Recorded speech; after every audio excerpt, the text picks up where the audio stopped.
opening of Spark.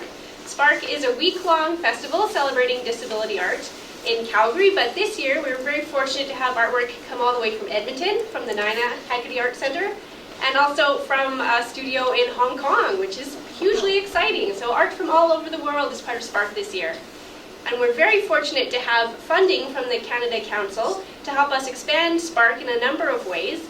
And perhaps tonight's one of the best examples of that. We're able to bring in 3 professional artists who have a disability to tell us a little bit about what it's like to be an artist. And so we're going to welcome Scott up to the front. Scott's going to start us off.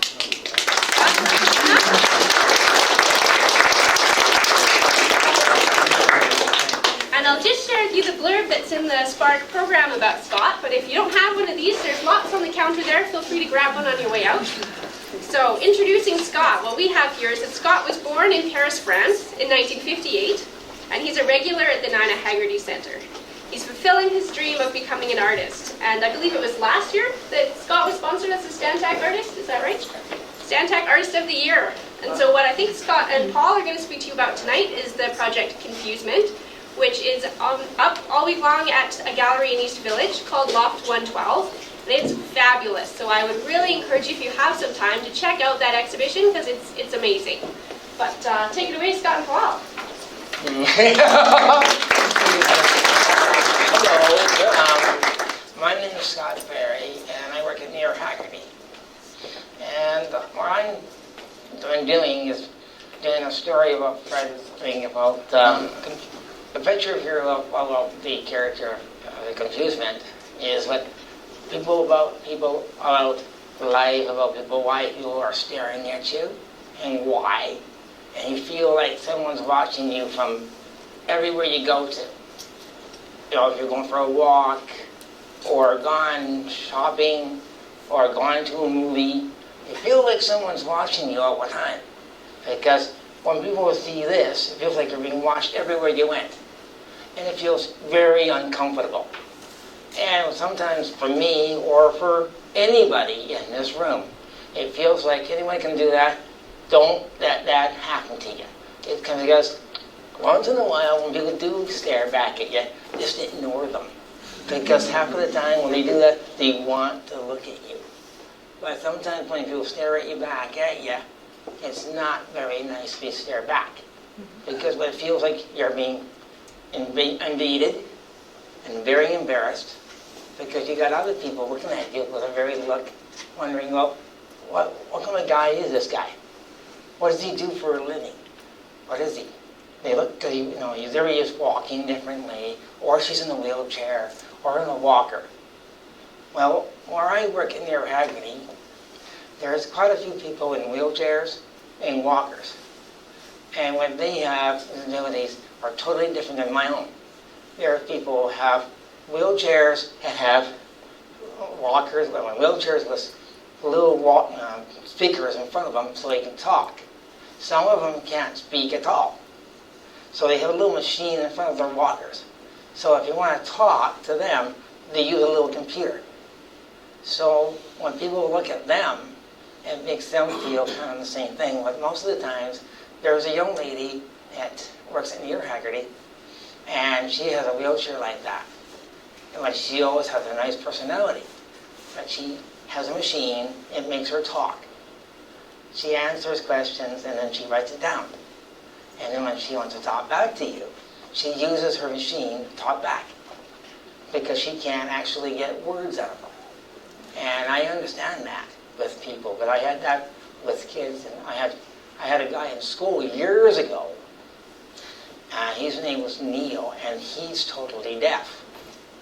He can't speak, so he uses his hands all the time. So that's how I learned how to understand people who are totally different than myself. So what I don't do, I don't tease them. I help them if you need any help. But I have fun. Sometimes, once in a while, they like to have, or he does. He likes to tease and smile and laugh. And then that's how I learn from other people to understand them as well as I understand, well, they understand me. Because when I was in Ellen Stewart School years back, I went to school first and for it. I started feeling kind of nervous the first time when I went to school. When I was the first guy in school and with a bunch of other kids in school, years back, I felt an invader. People were looking at me funny. They wondered what I'm doing in the school. Who is this guy? Why is he here? Well, I'm learning how to learn to read and write, as well as anybody else in this room, to learn how to draw or paint. So I started drawing in school. Do I understand? Because I don't write or anything. I draw, and that's how I get the words across. Because I don't use reading, I use drawings, like that. I do drawings or paintings. They help me to understand people like others, like the ones on that screen. So, and all of a sudden, after I went through all that, I went from school, from there, all the way here to New Haggerty to learn more. So now, since I've been there for quite a few, years, and I have been learning more than I usually have never learned. So when I met Paul, Cynthia, and everyone else in the same class, I started wondering, okay, what can I learn? So I started learning things different than I used to do. Now, I'm kind of like I'm doing now, I'm kind of teaching people, learning from me, as well as I learn from them. We share ideas together. Like sometimes, once in a while, I get ideas from Paul, or vice versa. Or, like sometimes, it's once in a while, Paul and I, or Cynthia, like I'm doing now at New Haggerty right now, I'm working on Fred Zasser's number 2. Now, I'm still working on him. When I did number 1, it took me a long time to do. I needed help from Paul. I needed help from the others, Paul and Cynthia, and to get the idea, when everything else came out of my head, to make sure, how Fred was created. Okay, so let's talk about Fred a little more after we show them your movie. Yeah. I love what you're saying. I'm pretty much going to say the same thing, but in a different way. We had the inspiration last year to do an installation project at New Haggerty. And we got a nice little pile of money from the Edmonton Arts Council, basically by saying we'd like to do an installation. But that's all we really told them. So we had a problem, a good problem to solve, which is what is this work going to be about? And of course, you know how it goes. The year gets away from you, and pretty soon we've got our birthdays coming up, and we need to get something to happen. And we had a lot of meetings with a lot of people. Scott came to most of these meetings, and unlike a lot of the other people who were coming, Scott was able to bring ideas to the table that were just so interesting. Like, what if we went through the doors to the gallery and we wound up going backward in time? Nobody really knew how to do that, but we thought, okay, here's somebody who really wants to engage with the idea. And we discovered through talking to the people we're supporting that talking to them wasn't really getting us where we needed to go. It's just so common for people with developmental disabilities to want to tell you what they think you want to hear. And so we found that talking was just really not very effective. So what we did instead is we focused our energies on Scott, because he was coming to meetings and bringing us interesting material. He's been making such good art for a long time that instead of talking about Scott's artwork with other people, what we did is we built a book of his stuff. Just a bunch of images and things that Scott had made, and then we shared that around the studio to other people and just asked them to respond to it. Like, what do you see in this work? Can you make something too? And started piling up all this just stuff, just information that other people were generating. And of course, in looking at Scott's work and in talking with him about it in a kind of more focused way, we started to learn these things about the work, like that the work was full of eyeballs that were supposed to be staring at you. And the work was always full of figures. And we have this, real advantage of having a nice fat collective, 120 people, 160 people sometimes, so lots of bodies. And you saw in those slides that we started wrapping people's bodies in tape to create copies of their physical forms. And in asking Scott over and over again, what do you want people to feel when they walk into the show? I think you expressed it really well. But the statement that we came up with together was, confusement is the feeling of being looked at, but nobody can see who you really are. And of course, that's a pretty universal feeling. Some people feel it more than others, but I think everybody's felt it at some point. So good art should have some of that unifying stuff in it. And we did a lot of work together. The fun part about it was that we kind of grabbed one person's artwork and then used the whole collective to unpack what it could be about. And, you know, Scott did a really good job, I think, of sharing his ideas with others. And he said nice stuff tonight about how, you know, this exchange started to happen. And especially in the parties that we did, where we were just all painting paper with eyeballs, you know, tons and tons of eyeballs. We had this really interesting thing occur where a lot of the people in our collective who are maybe not super innovative tend to make the same thing over and over again. We were like, well, this will be perfect for you. And lo and behold, all these people started innovating. I don't know why. I think it was because there was no pressure. We're all having a ton of fun. And there's just all these different eyeballs being created all the time. So, you know, you were free to grab and steal other people's ideas, which is really great for an art collective to feel that not everything is sacred and that you should be looking at each other's work and lifting ideas. Of course, that's how good art ought to work. And we did an installation in our gallery in Edmonton. It's about this size, actually. And basically, it was like a little horseshoe track that you walked through. And I'm going to show you a walkthrough of the installation. We've shown this work. This is its 5th showing here at Calgary. And of course, when we built it, we didn't know all these other things were going to happen. So like, we might not have built it out of packing tape and craft paper had we known that it was going to do all this other stuff. But on the other hand, it's done well for the life we've needed it to have. It's managed to hang together.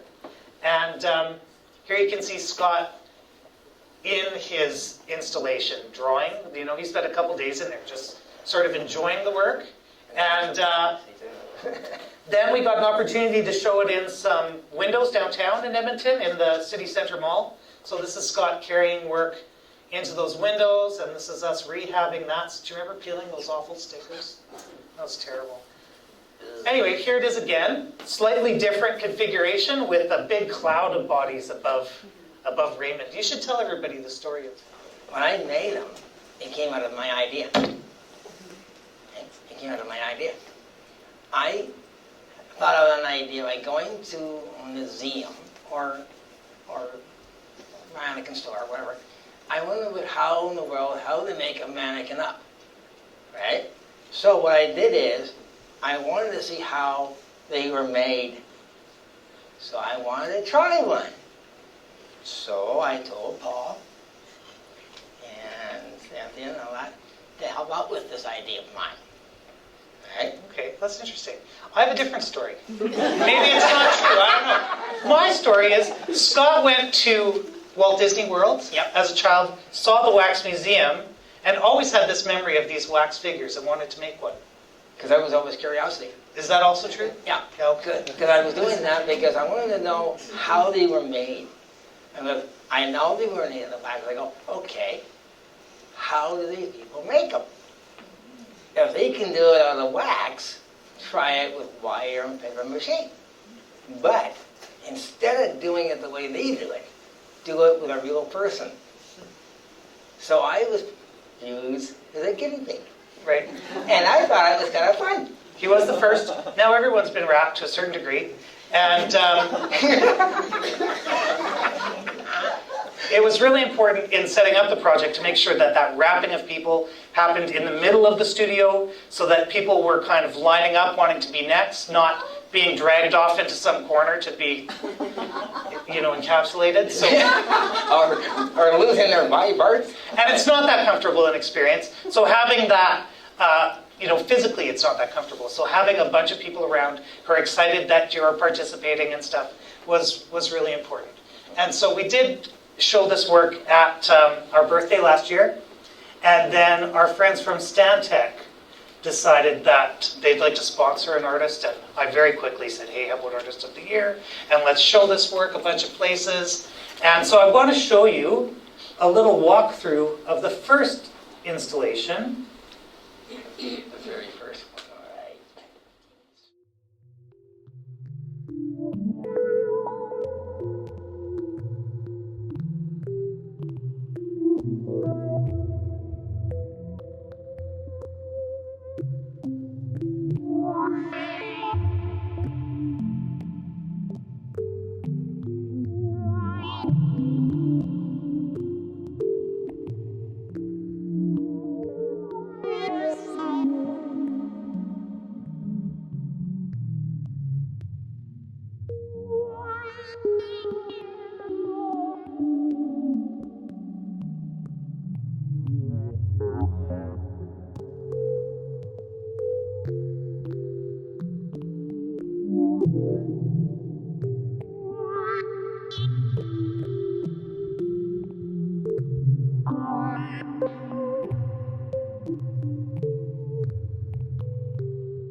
So Scott was telling you guys about this Fred's Disasters thing, which it's only a couple minutes long. So I want to show you his hand-drawn animation. I haven't counted the pages. It's got to be at least 1,000 pages. And unlike a lot of other animations, cell-based animation, where you might only redraw the parts that are moving, Scott draws the whole picture every time. So it does a really great kind of boiling thing as you watch the images. So why don't we show this, and then maybe we'll take some questions, hey? Why does that lost out?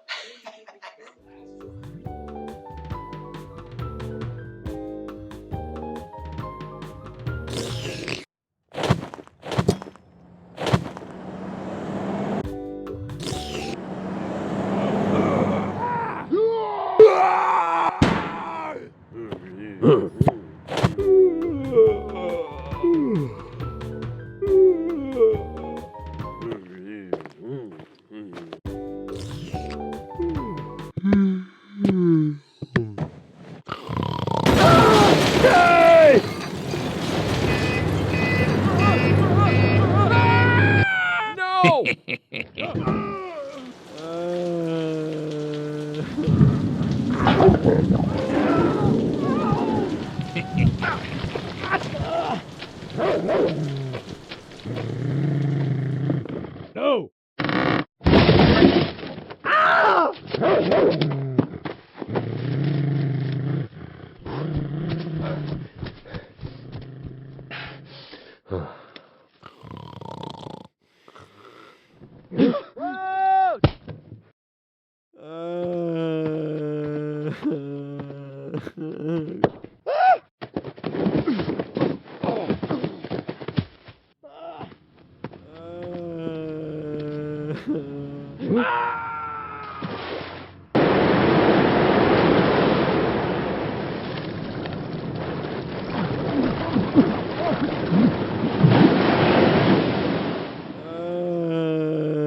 Do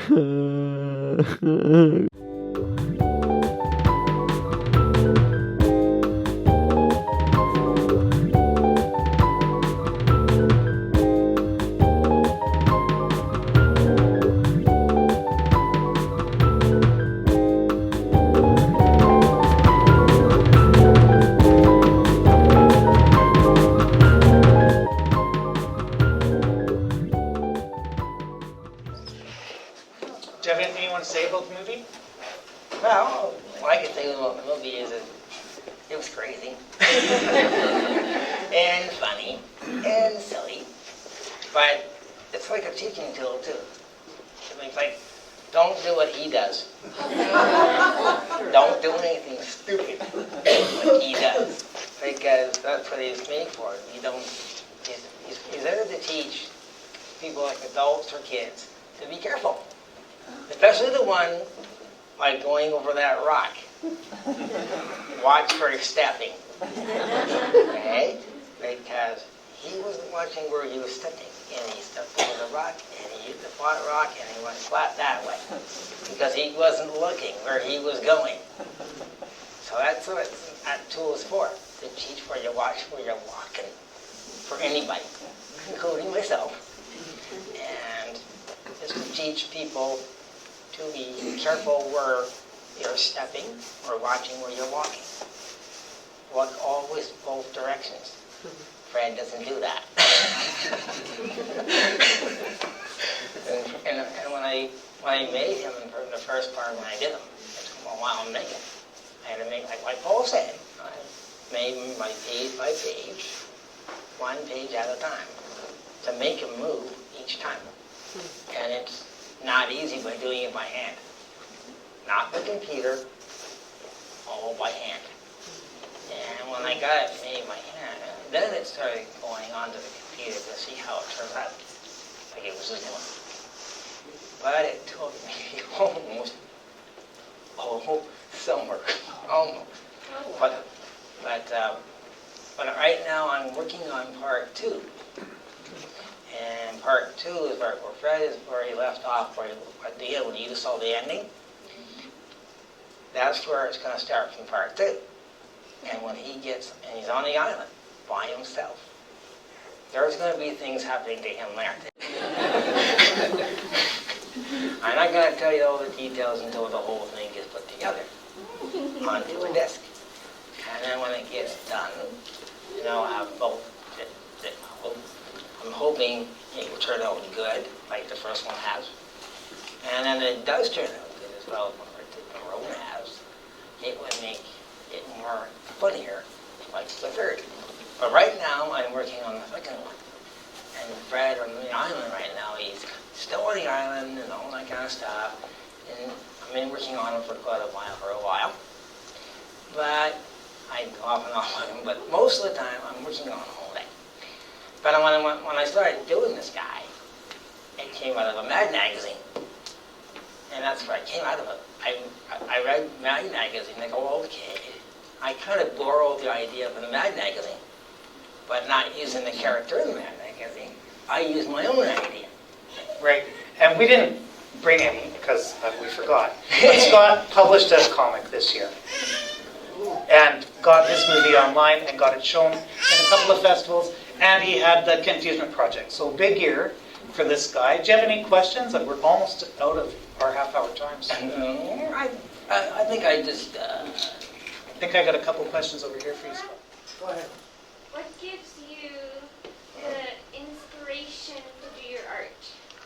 Oh, that's a good one. Well, when I started drawing was since I was a child.